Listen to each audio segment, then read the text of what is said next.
দোকান দিয়ে চড়া দামে না কিনে বাসায় মজাদার এবং খুব সহজে কিভাবে বটি কাবাব বানানো যায় সেই রেসিপি আপনাদের সাথে শেয়ার করব। আসসালামু আলাইকুম।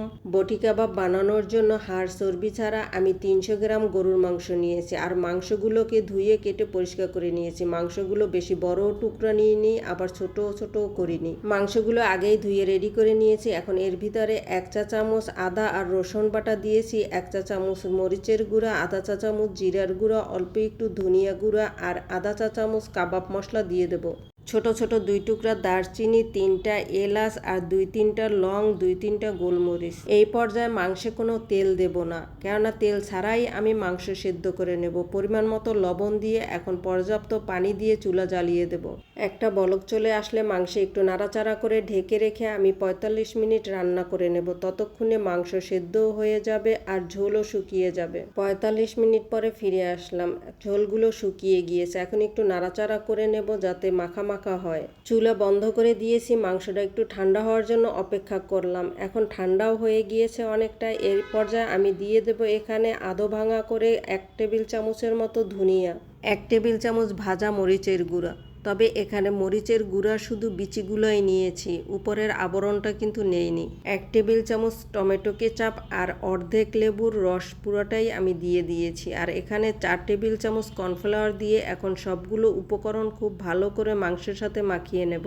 মাংসের টুকরোগুলো ভাজার জন্য আগেই চুলায় একটা কড়াই বসিয়ে পর্যাপ্ত তেল গরম করতে দিয়েছি। তেল গরম হয়ে এসেছে, এখন এই মাংসের টুকরোগুলো একটা একটা করে তেলের ভিতরে দিয়ে দেব।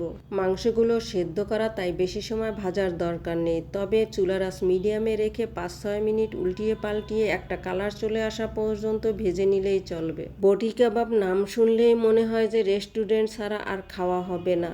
হোমমেড বটি কাবাব খেতেও মজা বেশি রেস্টুরেন্টের চেয়ে, আর বানানো কিন্তু খুবই সহজ। 2-3 বার উল্টিয়ে পাল্টিয়ে দিয়েছি, টোটাল 4-5 মিনিট হবে ভাজা হয়েছে। এর চেয়ে বেশি ভাজবো না, তাহলে ভিতরের জুসিনেস নষ্ট হয়ে যাবে। অল্প উপকরণেই বাসায় বানিয়ে ফেললাম মাংসের কোয়া বলেন আর বটি কাবাব বলেন। তেল থেকে ছেঁকে নেওয়ার পর এগুলোর কালার কিন্তু আরও একটু ডিপ হয়ে যায়, তাই এদিকে একটু খেয়াল রাখতে হবে যে লাইট কালার হলেই উঠিয়ে নিতে হবে।